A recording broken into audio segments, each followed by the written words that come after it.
Election ಹವಾ ಜೋರಾಗಿ ನಡೀತಾ ಇದೆ. ಕಣದಲ್ಲಿ ಮತಬೇಟೆಯನ್ನ ಆಡಲಿಕ್ಕೆ ಪಕ್ಷಗಳು ಕೂಡ ಸಿದ್ಧವಾಗಿ ನಿಂತಿವೆ. ಈಗಾಗಲೇ ಪ್ರಚಾರದ ಅಖಾಡಕ್ಕೆ ಅತಿರಥ ಮಹಾರಥರು ಎಂಟ್ರಿಯನ್ನ ಕೊಟ್ಟಿದ್ದಾರೆ. ಜಯಕ್ಕಾಗಿ ತಂತ್ರ, ಪ್ರಭಾವಿಗಳಿಗೆ ಫುಲ್ ಡಿಮ್ಯಾಂಡ್ ಬಂದಿದೆಯಂತೆ. ಈ ಬಾರಿ 2024ರ ಲೋಕಸಭಾ ಚುನಾವಣೆ ಗ್ಯಾರಂಟಿ ಮೇಲೆ ನಡೀತಾ ಇದೆ. ಯಾವ ಗ್ಯಾರಂಟಿ ಗೆಲುವನ್ನ ಸಾಧಿಸುತ್ತೆ ಅನ್ನೋದೇ ಸದ್ಯದ ಕುತೂಹಲ ಇರುವಂಥದ್ದು. ಇದಕ್ಕೆ ಕಾರಣ ಸಿಎಂ ಸಿದ್ದರಾಮಯ್ಯನವರ ಗ್ಯಾರಂಟಿಗಳು. 2023ರ ಅಸೆಂಬ್ಲಿ ಚುನಾವಣೆಯಲ್ಲಿ ಕಾಂಗ್ರೆಸ್ ಗೆಲುವನ್ನ ಸಾಧಿಸಿತು. ಗ್ಯಾರಂಟಿಯೊಂದಿಗೆ ಅಧಿಕಾರವನ್ನ ಹಿಡಿದಿದೆ. ಈಗ ಕಾಂಗ್ರೆಸ್ನ ಗ್ಯಾರಂಟಿ ಹವಾ ಬೇರೆ ರಾಜ್ಯದಲ್ಲೂ ಕೂಡ ಬೀಸ್ತಾ ಇದೆ. ಇದೇ ಕಾರಣಕ್ಕಾಗಿ ಸಿದ್ದರಾಮಯ್ಯನವರಿಗೆ ಡಿಮ್ಯಾಂಡ್ ಬಂದಿದೆ. ಗ್ಯಾರಂಟಿ ರಾಮಯ್ಯ ಅಂತ ಈಗ ಸಿದ್ದರಾಮಯ್ಯನವರು ಪ್ರಖ್ಯಾತಿಯನ್ನ ಪಡೆದುಕೊಳ್ತಾ ಇದ್ದಾರೆ. ಅಸೆಂಬ್ಲಿ ಚುನಾವಣೆಯಲ್ಲಿ, ಕರ್ನಾಟಕದಲ್ಲಿ ನಡೆದಂತ ಅಸೆಂಬ್ಲಿ ಚುನಾವಣೆಯಲ್ಲಿ ಕಾಂಗ್ರೆಸ್ ಅಭೂತಪೂರ್ವ ಗೆಲುವನ್ನ ಸಾಧಿಸಿದೆ. ಬರೋಬ್ಬರಿ 135 ಸ್ಥಾನಗಳು 135 ಸ್ಥಾನಗಳು ಗೆಲ್ಲಲಿಕ್ಕೆ ಕಾರಣ ಕಾಂಗ್ರೆಸ್ನ 5 ಗ್ಯಾರಂಟಿಗಳು. ಶಕ್ತಿ ಯೋಜನೆ, ಗೃಹಲಕ್ಷ್ಮಿ, ಗೃಹ ಜ್ಯೋತಿ, ಅನ್ನಭಾಗ್ಯ, ಯುವನಿಧಿ, ಈ 5 ಗ್ಯಾರಂಟಿಗಳ ಭರವಸೆಯನ್ನು ಕೊಟ್ಟಂತ ಕಾಂಗ್ರೆಸ್ ಪಕ್ಷ ಈ ಬಾರಿಯ ಅಸೆಂಬ್ಲಿ ಚುನಾವಣೆಯಲ್ಲಿ ಗೆಲುವನ್ನ ಸಾಧಿಸಿದೆ. ಗೆಲುವನ್ನ ಸಾಧಿಸಿದ ನಂತರ 5 ಗ್ಯಾರಂಟಿಗಳನ್ನ ಜಾರಿ ಮಾಡಿರುವಂಥದ್ದು. ಅಲ್ಲಿಗೆ ಸಿದ್ದರಾಮಯ್ಯನವರು ನುಡಿದಂತೆ ನಡೆದಿದ್ದೇವೆ ಅಂತ ಹೇಳಿ 5 ಗ್ಯಾರಂಟಿಗಳನ್ನ ಜಾರಿ ಮಾಡಿದ್ದಾರೆ.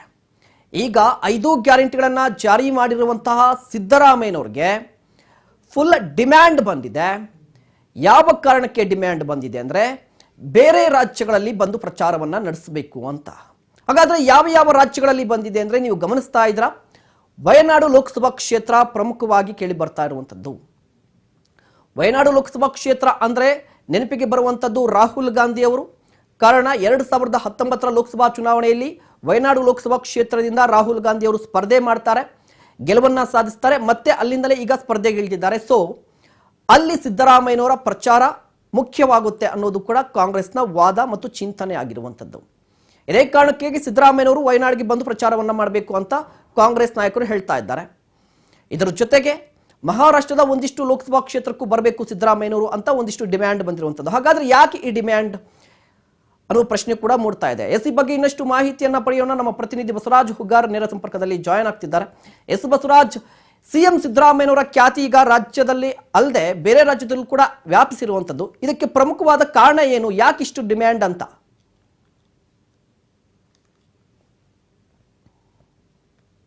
ಇಂದಲೂ ಕೂಡ ಅವರು ಕೂಡ ಸ್ಟಾರ್ ಪ್ರಚಾರಕರಾಗಿದ್ದಾರೆ. ಹಾಗಾಗಿ ದೇಶಾದ್ಯಂತ ಲೋಕಸಭೆ ಚುನಾವಣೆ ಕಾವು ಸಾಕಷ್ಟು ದಿನದಿಂದ ದಿನಕ್ಕೆ ಕಾವೇರ್ತಾ ಇದೆ. ಒಂದ್ ಕಡೆ ಇಡೀ ದೇಶಾದ್ಯಂತ ಕೂಡ ಕಾಂಗ್ರೆಸ್ ಪಕ್ಷ ಈ ಬಾರಿಯ ಲೋಕಸಭೆ ಚುನಾವಣೆ ಗೆಲುವನ್ನ ಸಾಧಿಸಬೇಕು, ಹೆಚ್ಚಿನ ಸ್ಥಾನಗಳನ್ನ ಪಡೆದುಕೊಳ್ಳೇಬೇಕು ಅನ್ನುವಂಥ ಪಣವನ್ನ ಕಾಂಗ್ರೆಸ್ ಪಕ್ಷ ನಾಯಕರು ತೊಟ್ಟಿರುವಂತದ್ದು. ಈಗಾಗಲೇ ಸಾಕಷ್ಟು ಬೇರೆ ಬೇರೆ ರಾಜ್ಯಗಳಲ್ಲಿ ಚುನಾವಣಾ ಪ್ರಚಾರದ ಅಖಾಡಕ್ಕೂ ಕೂಡ ಚಾಲನೆ ಕೊಟ್ಟಿದ್ದಾರೆ. ಒಂದ್ ಕಡೆ ಈಗಾಗಲೇ ಕಾಂಗ್ರೆಸ್ ಪಕ್ಷ ತನ್ನ ಪ್ರಣಾಳಿಕೆಯನ್ನು ಕೂಡ ಬಿಡುಗಡೆ ಮಾಡಿದೆ. ಅದೇ ರೀತಿಯಲ್ಲಿ ರಾಜ್ಯದಲ್ಲಿ ಕೂಡ ಕುರುಡುಮಲೆಯಿಂದ ಈಗಾಗಲೇ ಕಾಂಗ್ರೆಸ್ ಪಕ್ಷದ ನಾಯಕರು ಚುನಾವಣಾ ಪ್ರಚಾರಕ್ಕೆ ಚಾಲನೆ ಕೊಟ್ಟಿದ್ದಾರೆ.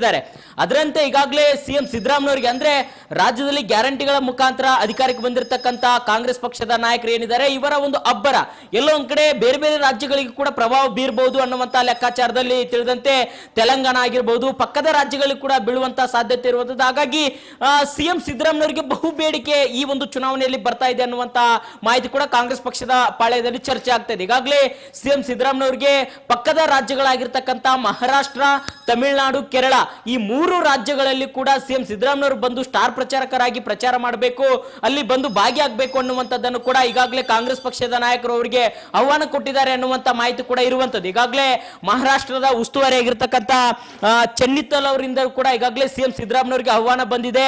ಈಗಾಗಲೇ ಅಲ್ಲಿ ಬಂದು ರಾಜ್ಯದಲ್ಲಿ ಕಾಂಗ್ರೆಸ್ ಪಕ್ಷದ ಅಭ್ಯರ್ಥಿಗಳ ಪರವಾಗಿ ಕ್ಯಾಂಪೇನ್ ಮಾಡಬೇಕು, ಸ್ಟಾರ್ ಪ್ರಚಾರಕ್ಕೆ ನೀವು ಭಾಗಿಯಾಗಬೇಕು ಅನ್ನುವಂತ ಮನವಿಯನ್ನು ಕೂಡ ಸಲ್ಲಿಸಿದ್ದಾರೆ ಅನ್ನುವಂಥದ್ದು. ಮತ್ತೆ ಪಕ್ಷದ ಮಟ್ಟದಲ್ಲಿ ಕೂಡ ಈಗಾಗಲೇ ಎಸಿಸಿ ನಾಯಕರು ಸೂಚನೆ ಕೂಡ ಕೊಟ್ಟಿದ್ದಾರೆ. ಸಿಎಂ ಸಿದ್ದರಾಮಯ್ಯವರಿಗೆ ಬಹಳಷ್ಟು ಬೇಡಿಕೆ ಬರ್ತಾ ಇದೆ. ಯಾಕಂತಂದ್ರೆ ರಾಜ್ಯದಲ್ಲಿ ಒಂದಿಷ್ಟು ತಂತ್ರಗಾರಿಕೆ ಹೂಡುವ ಮುಖಾಂತರ ಗ್ಯಾರಂಟಿಗಳನ್ನ 5 ಗ್ಯಾರಂಟಿಗಳನ್ನ ಒಂದು ಘೋಷಣೆ ಮಾಡಿದ್ರು ಚುನಾವಣೆ ಪೂರ್ವ.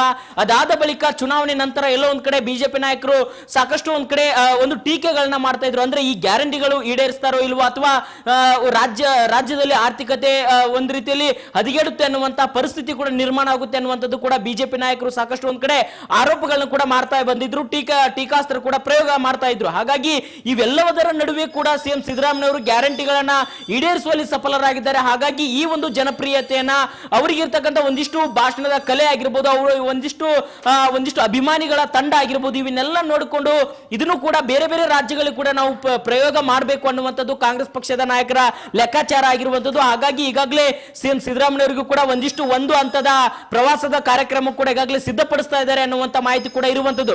ಒಂದ್ ಕಡೆ ಮಹಾರಾಷ್ಟ್ರ, ಕೇರಳ, ತಮಿಳುನಾಡು, ರಾಹುಲ್ ಗಾಂಧಿ ಅವರ ಪ್ರತಿನಿಧಿಸುವಂತ ವಯನಾಡು ಕ್ಷೇತ್ರದಲ್ಲಿ ಕೂಡ ಸಿಎಂ ಸಿದ್ದರಾಮಯ್ಯವರು ಒಂದ್ ಕಡೆ ಪ್ರಚಾರದ ಭರಾಟೆಯಲ್ಲಿ ಭಾಗಿಯಾಗ್ತಾರೆ.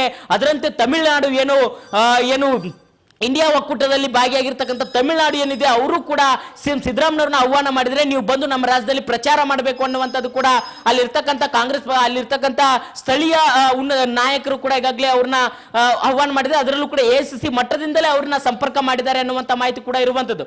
ಹಾಗಾಗಿ ಕೇರಳ, ಮಹಾರಾಷ್ಟ್ರ, ತಮಿಳುನಾಡು ಈ 3 ರಾಜ್ಯಗಳಲ್ಲೂ ಕೂಡ ಸಿಎಂ ಸಿದ್ದರಾಮಯ್ಯವರು ಹೋಗಿ ಈ ಲೋಕಸಭಾ ಚುನಾವಣೆ ಪ್ರಚಾರದ ಅಖಾಡಕ್ಕೆ ಇಳಿತಾರೆ ಅನ್ನುವಂಥದ್ದು ಕೂಡ ಈಗಾಗಲೇ ಒಂದಿಷ್ಟು ಮಾಹಿತಿ ಕೂಡ ತಿಳಿದು ಬರ್ತಾ ಇದೆ. ಮಹೇಶ್, ಬಸವರಾಜ್, ಪ್ರಮುಖವಾಗಿ ಸಿಎಂ ಸಿದ್ದರಾಮಯ್ಯನವರು ಜಾತಿ ಲೆಕ್ಕಾಚಾರದಲ್ಲಿ ಕೂಡ ಒಂದು ರೀತಿಯಾಗಿ ಡಿಮ್ಯಾಂಡ್ ಇರಬಹುದಾ ಅಂತ. ಯಾಕಂದ್ರೆ ಮಹಾರಾಷ್ಟ್ರ, ಕೇರಳ, ತಮಿಳುನಾಡಲ್ಲಿ ಕುರುಬ ಸಮುದಾಯದ ಮತಗಳು ಕೂಡ ಇರುವ ಕಾರಣಕ್ಕಾಗಿ ಆ ಕ್ಷೇತ್ರದಲ್ಲಿ ಸಿದ್ದರಾಮಯ್ಯವರು ಬಂದು ಪ್ರಚಾರವನ್ನ ಮಾಡಿದ್ರೆ ಅದು ಕಾಂಗ್ರೆಸ್ ಹೆಲ್ಪ್ ಆಗುತ್ತೆ ಅಂತ ಹೇಳಿ ಏನಾದರೂ ಈ ರೀತಿಯ ತಂತ್ರಗಾರಿಕೆಯನ್ನ ಹೂಡ್ತಾ ಇದ್ದಾರಾ ಅಂತ.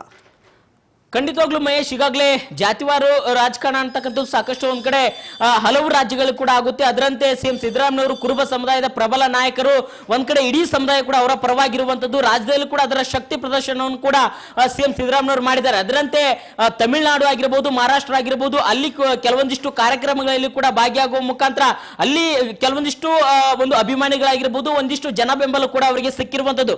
ಹಾಗಾಗಿ ನೀವು ಹೇಳಿದಂತೆ ತಮಿಳುನಾಡು ಮತ್ತೆ ಮಹಾರಾಷ್ಟ್ರದಲ್ಲಿ ಕೂಡ ಕುರುಬ ಸಮುದಾಯದ ಮತಗಳು ಕೂಡ ಹೆಚ್ಚಾಗಿರುವಂತದ್ದು. ಅಲ್ಲಿ ಆ ಸಮುದಾಯದ ನಾಯಕನ ಏನಾದ್ರೂ ಅಲ್ಲಿ ತಂದು ಸ್ಟಾರ್ ಪ್ರಚಾರ ಮಾಡಿದ್ರೆ ಎಲ್ಲ ಒಂದ್ ಕಡೆ ಕಾಂಗ್ರೆಸ್ ಪಕ್ಷಕ್ಕೆ ಆ ಸಮುದಾಯಗಳ ಮತಗಳು ಒಲಿಬಹುದು ಅನ್ನುವಂತ ಲೆಕ್ಕಾಚಾರ ಆಯಾ ರಾಜ್ಯದ ಕಾಂಗ್ರೆಸ್ ಪಕ್ಷದ ನಾಯಕರ ಒಂದಿಷ್ಟು ತಂತ್ರಗಾರಿಕೆ ಆಗಿರುವಂತದ್ದು.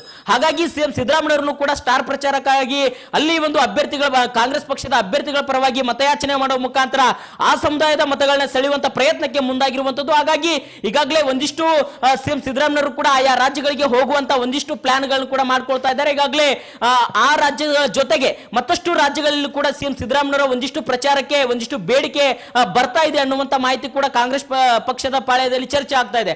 ಹಾಗಾಗಿ ಸಿಎಂ ಸಿದ್ದರಾಮಯ್ಯವರು ಯಾವ ರೀತಿಯಾಗಿ ಅದನ್ನ ಆ ರಾಜ್ಯದಲ್ಲಿ ಹೋಗಿ ಪ್ರಚಾರದ ಭರಾಟೆಗೆ ಪಾಲ್ಗೊಳ್ತಾರೆ, ಮತ್ತೆ ಅಲ್ಲಿರ್ತಕ್ಕಂಥ ಸಮುದಾಯವಾರು ಮತಗಳೇ ಸೆಳೆಯುವಂತ ಪ್ರಯತ್ನಕ್ಕೆ ಯಾವ ರೀತಿಯಾಗಿ ಮುಂದಾಗ್ತಾರೆ, ಯಾವ ರೀತಿಯಾಗಿ ತಂತ್ರಗಾರಿಕೆ ಹೂಡ್ತಾರೆ ಅನ್ನುವಂಥದ್ದನ್ನ ಕಾದು ನೋಡಬೇಕಾಗಿದೆ. ಮಹೇಶ್, ಧನ್ಯವಾದ ಬಸವರಾಜ್ ತಮ್ಮೆಲ್ಲ ಮಾಹಿತಿಗಾಗಿ.